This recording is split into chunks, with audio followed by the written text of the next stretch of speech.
Good evening and welcome to Gracelyn Presents Inspiring Local Nonprofits. Today's guests are from the Mystic Seaport.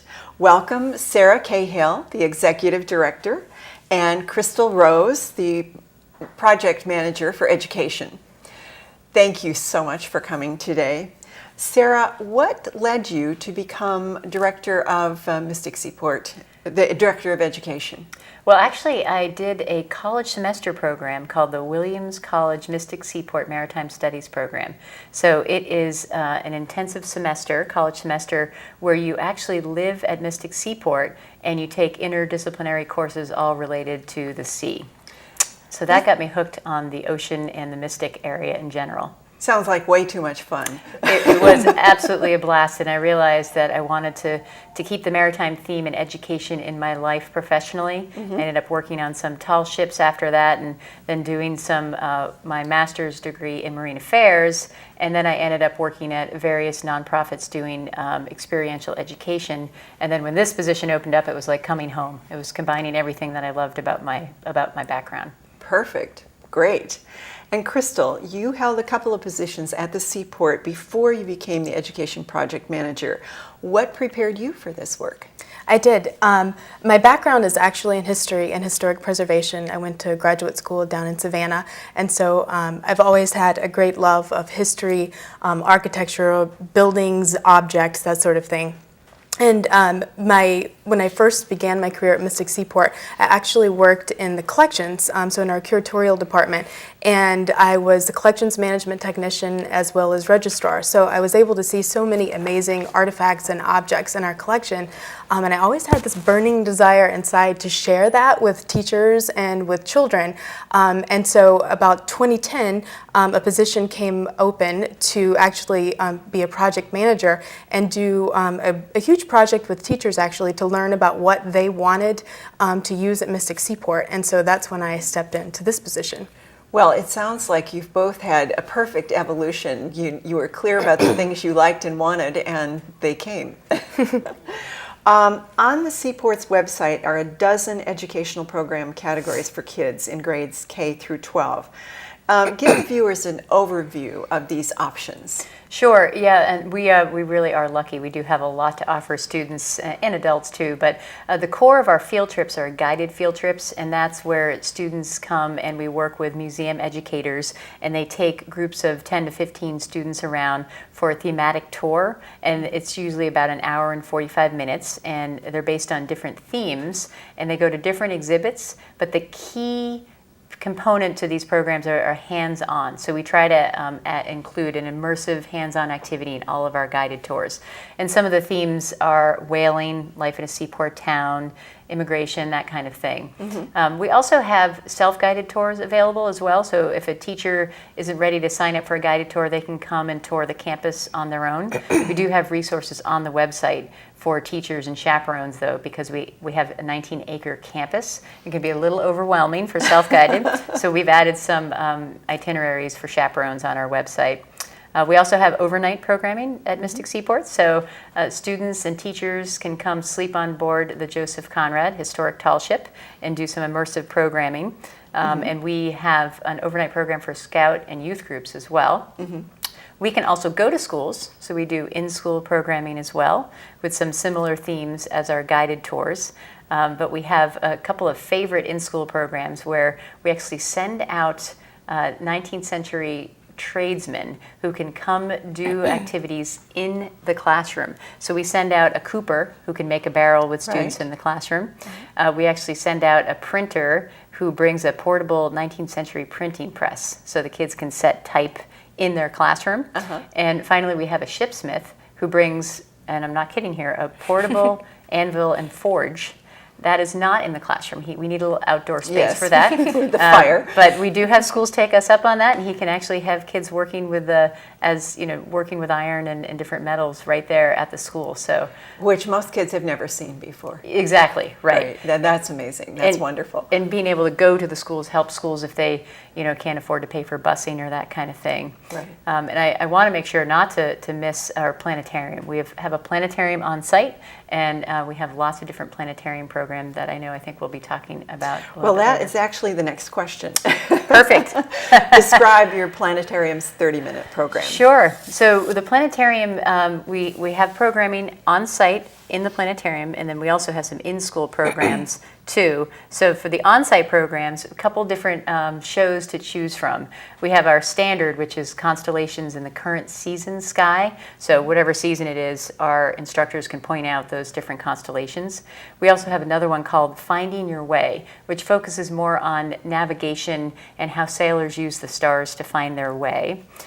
We also have I find one of our cooler ones is the Morgan's Guiding Stars. So it takes a look at the night sky from the perspective of 3 different points on the globe in the 1800s, locations where the Charles W. Morgan went. That's the whaling vessel we have at Mystic Seaport. And that allows us to spin our projector so that we can get down as far south as 3 degrees of latitude. So it's fun for people to see the night sky from different points. And we have a similar program that takes a look at the night sky from the perspective of the Africans on the Amistad on their trip back to Sierra Leone. Okay. And one of our favorite for the smaller kids is a Zoo in the Sky, where we show them different constellations of different animals. So The constellations have been named. Exactly. For animals for I don't know how many centuries, but many centuries, yeah. So we've got Leo the lion, Taurus the bull, Cygnus the swan, all kinds of different examples that we can show kids. Yeah. Well, that sounds fabulous, and I became hooked on looking at the night sky as a high school student when a teacher took us out in the evenings and pointed out all of what you're doing on a much larger level. So that what you're doing can stay with children for the rest of their life. Yeah. And particularly with sailors where their life may depend on it. Exactly, right. What are the most popular school field trip options that you offer? By far, the 2 most requested guided field trips are Life in a Seaport Town and Whaling. And so actually Life in a Seaport Town is the #1 most requested because I think it fits a lot of the school standards right now, the new Connecticut social studies frameworks and the Common Core.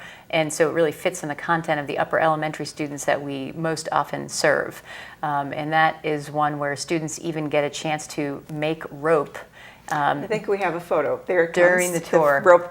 Yes, there is a student actually making rope right there using a 19th century rope jack that we recreated. Okay. So that's a fun way for kids to really literally do history and get their hands on an activity to make them understand it and remember it more. So that's a popular one. And of course whaling, because we have the last remaining wooden whaling vessel in the whole world.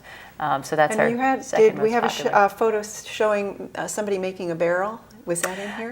Yeah, the barrel is, that's actually an example of one of those school programs I was talking about. We have a master craftsman there. That's Sam the Cooper. He is absolutely fabulous, and he will go out and build a barrel in the classroom with students.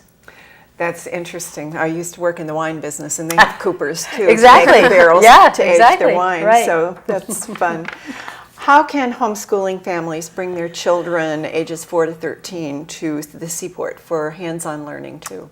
Well, we have 2 different semesters of homeschool programming. We do 3 sessions in the fall and 4 in the spring. It's usually the 3rd Tuesday in the month, and it's 1:30 to 3:30. And we break up the students into 2 groups, ages 4 to 7 and 8 to 13.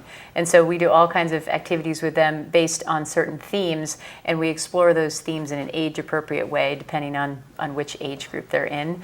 And they do everything from crafts to hands-on activities. They learn how to sew. They can carve something in our carve shop, make something in our shipsmith. And our themes can vary. What's so fun about homeschool is we can incorporate new exhibits at Mystic Seaport into the programming pretty quickly. And the homeschooling families are always fabulous, and they're willing to experiment with us. So we've done everything from astronomy to 19th century shipbuilding to cargoes and immigration.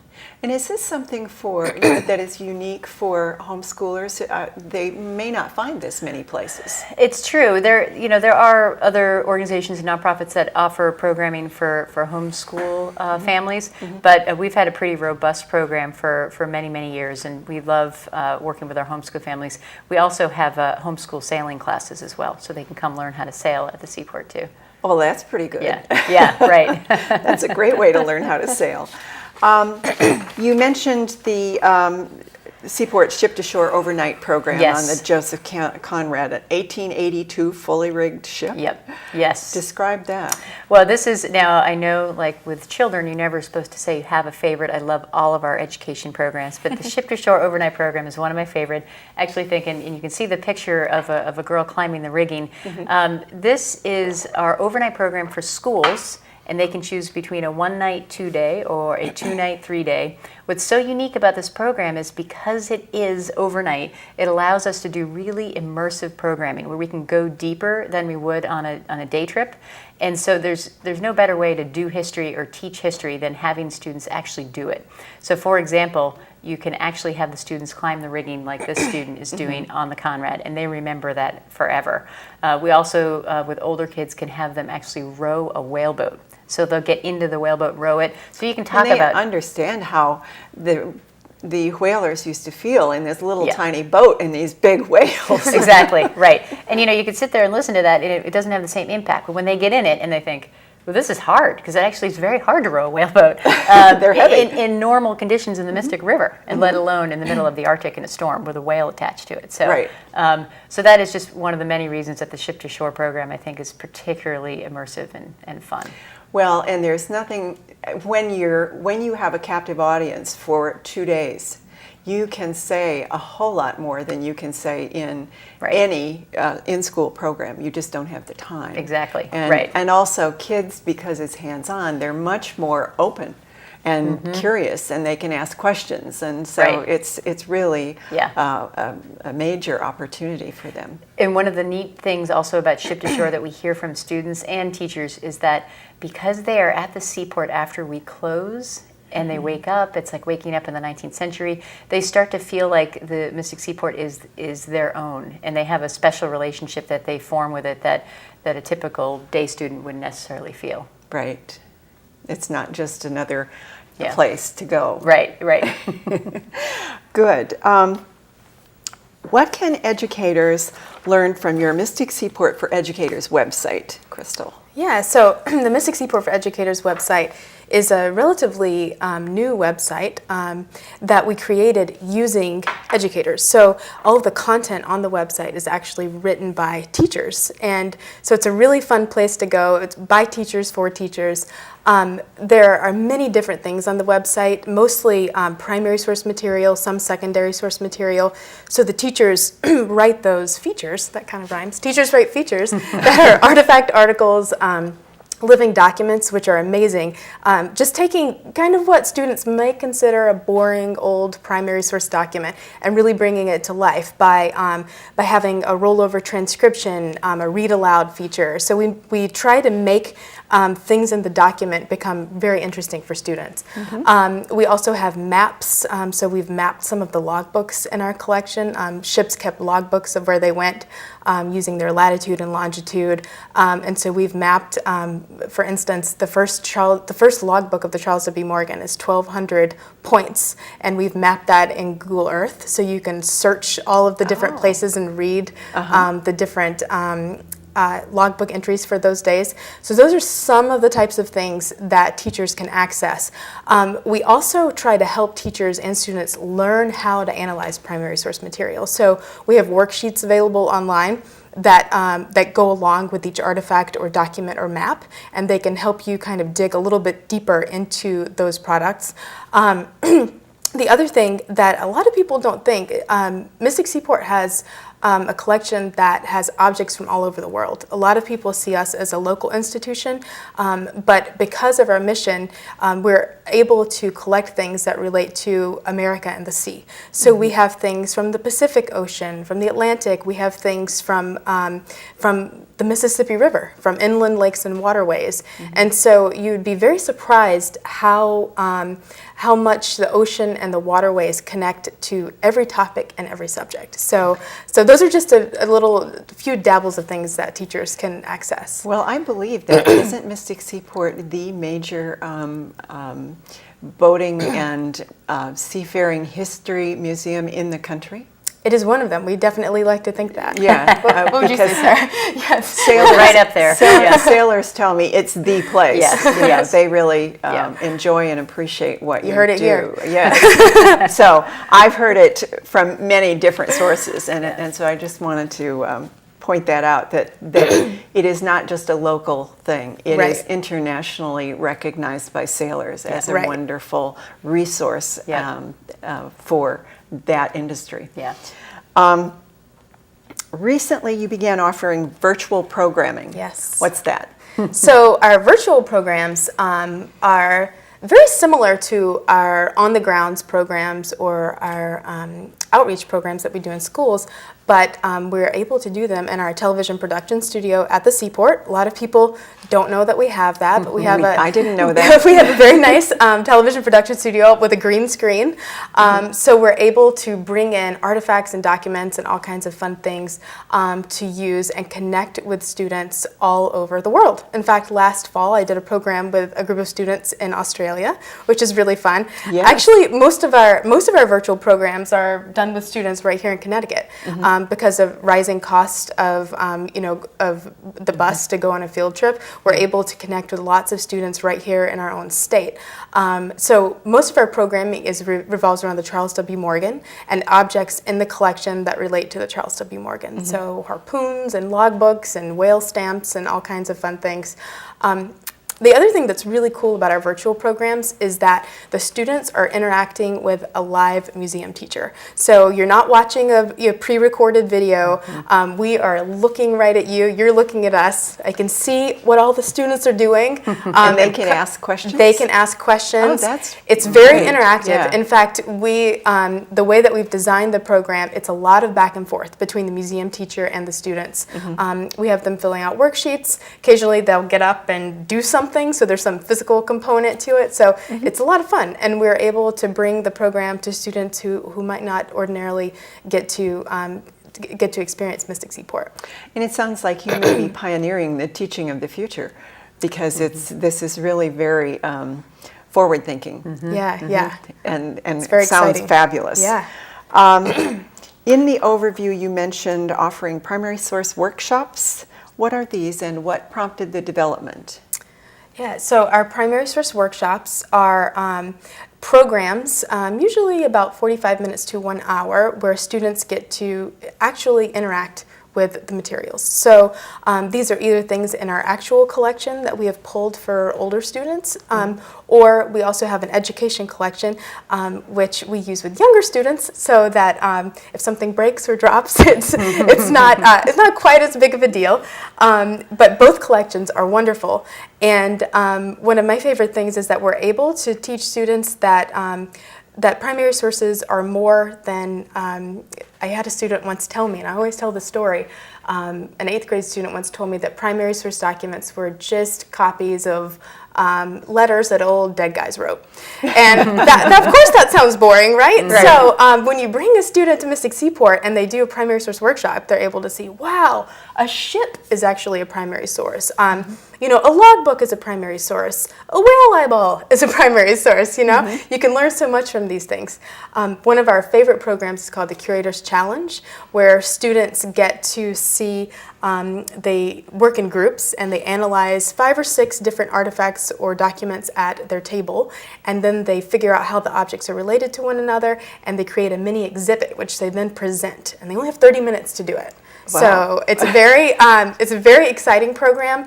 We've had students have responded really well to it. They get to come up with really cool exhibit titles. My favorite, and Sarah's favorite too, the Shawshank Redemption we had was a fun title.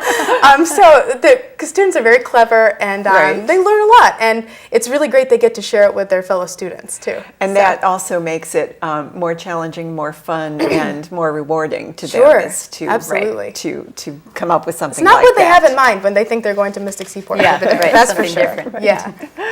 What other types of professional development do you offer teachers? Yeah, so we have a monthly PD program that we do. Usually a Wednesday night every month, we explore a different topic. What's PD? Oh, professional development. Okay. I'm so sorry. Educated jargon. Yeah. I got to stop doing that. Sorry. No, if I had to ask, the viewers might too. Yeah, absolutely. Yep. So the professional development programs usually happen once a month. We actually have one tonight on literature of the sea. So our teachers, it's open to all educators, and it's a free program. So you meet up at the Seaport, and we have a special speaker. Tonight they're going to go around and look at the topic of literature related to the ocean, explore some of our different vessels, and then we have a Q&A and a wrap-up. So it's going to be really fun. But we explore all different topics. We also do summer professional development programs for different groups of teachers, sometimes special groups of teachers like the Connecticut Teachers of the Year. They do a program with us every summer, which is really fun. And then we do the Mystic Seaport for Educator Fellows position, which is a more intense summer program. Yeah. Well, that sounds like you are pretty busy in the summer. Yes. Not when you take your vacation, No, I guess. we do not take vacation in the summer. Okay. Explain a little bit more about the Mystic Seaport for Educators Fellows opportunities. Yeah, so that's actually the last program that I just mentioned. The Mystic Seaport for Educator Fellows are a group of teachers that create that content that I was just talking about earlier for the website. Okay. So they come and spend 10 teachers every summer, spend about 40 hours at the Seaport, and they can do it all in 1 week. They can do it over the whole summer. That's one of the great things about the program is the teacher really gets to create their own schedule. So it's flexible. Right. We know teachers are busy. And why would you want to spend your whole summer stuck inside a building? But it's not being stuck inside a building. It's actually really exciting. We do an orientation program, and then teachers get to work with our curators and with our staff. They get to find something that sparks that little bit of interest in them. And what's great is this program really helps teachers to continue on that quest to be a lifelong learner. So a teacher finds something in our collection, and they're like, oh my gosh, I had no idea you had that. They get to research it, they get to work with our staff, they get to craft this really wonderful either artifact article or living document that we then put on our website the following year. So it's a great program. They get to work with other teachers, and you get to have a profile on our website, and you can see some teachers have done the program a couple of summers, and they have lots and lots of materials to share. So it's really fun. And it keeps them stimulated, which then in turn stimulates their students because they're so excited about something. So that's it's a win-win win for you and for all of those parties too. Absolutely. How can educators begin planning an educational adventure for their students, and how much lead time is required? Well, so in the case of the guided field trips I mentioned, where you have museum educators with groups of students, we need roughly at least a 2-week lead time. In the spring, of course, is our busiest season. The fall is busy, but not as busy, and I'll make a pitch to teachers out there that fall is actually so beautiful at the Seaport and less crowded. So if there's an opportunity in their curriculum to come in the fall, actually that's often better. But many folks come in the spring. And for self-guided groups, because we are a 19-acre campus, we have much more capacity for self-guided. So folks can sign up for those all the way up until the day before they come. For the overnight programs I was talking about, we start working with schools months in advance because it's a more intensive program. There's more logistics and details involved because you have family members and you have the overnight stay and you have a lot more to plan. Right, exactly. A lot more hours to plan. I will say that our reservation specialist, Rebecca Shea, is fabulous, and she will do everything she can. She works with our associate director of school and family programs to fit in a group when they want to come. So she does some gymnastics, and we try to make it easy for teachers. You can register online. I think the website has been up a couple of times. It's just mysticseaport.org/learn. You can also call or email Rebecca as well to make a reservation. So we try to work hard. We want everybody to be able to come and don't want to say no to any school group. That's great. We have about 5 or 6 more minutes, and so I wanted to let you talk about your summer programs. Great. Well, I think one of the pictures that we have will come up soon is some sailboats we have called Dire Dows. So that is the primary boat used in our overnight summer sailing camp we have called the Joseph Conrad Overnight Camp. So Okay. back to the Joseph Conrad, this historic tall ship we have that for our school overnight. We also do a program for students aged 10 to 15. They can come sleep on the Conrad for a whole week. They learn how to sail on the Dire Dows. But what I think makes this program really unique is because they are living for a week at Mystic Seaport, which is a museum. So at night, when they're done sailing, they actually have access to these special opportunities that no other camp like this has. So for instance, they can go for a boat ride on the Mystic River. They can throw a harpoon. They can climb the rigging. They can do something called breeches buoy, which I call 19th century ziplining, which is how the life-saving stations before the Coast Guard used to save sailors who were on a shipwreck close to shore. Right. We reenact that, and the students actually get to do that. So that's way cool. It is very cool. So our overnight sailing camp is, I think, just one of the best out there and very unique. I've only seen that in movies. Yeah, right, exactly. We actually get to do it. Yeah, you get to do it, and they love that. So we also have a day sailing program too. If you're not quite 10 years old yet or overnight isn't your thing, you can come learn how to sail on JY15s. And there are morning and afternoon programs, and we do some really cool joint programs actually with the aquarium and the nature center as well. And then we also have, of course, day camps as well. And this year we're doing 13 different programs in 9 weeks for ages 4 to 16. Ooh. So we've got something for everyone out there with different themes. We have a couple more minutes, Yeah. so can you talk about any of those themes? Sure. So for the little ones, we do Junior Explorers, where they get a sampling of the Seaport. We have a new one this year called Navigating the Mystic River, which is a combination of learning how to sail and astronomy, which is a really cool combination. Yes.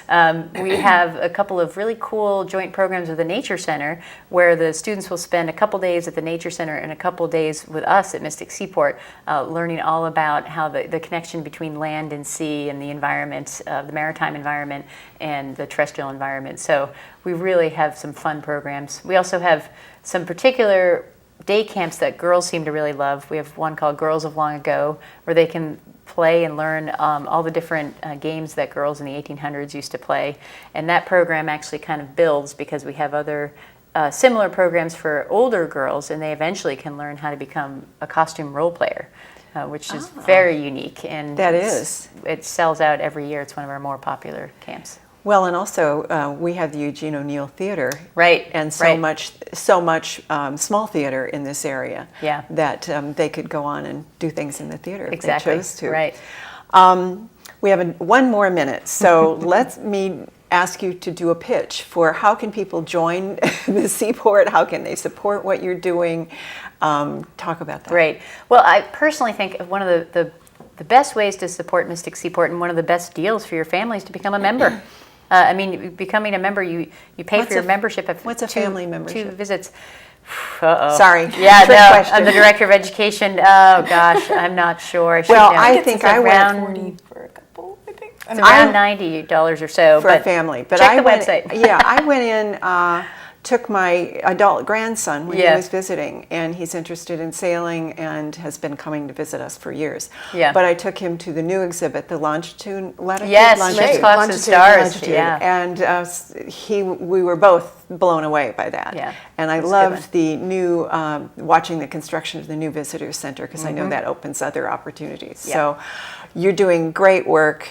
I think that locals, but a lot of tourists also clog your turnstiles in July. So if they're local, they may want to come sooner and come again in the fall if you're local. So thank you so much. This has been great fun. I've learned a lot. You're great educators. Thank you. And thank you for joining in this evening. And tune in again next Wednesday at 7 for another inspiring profile of a nonprofit.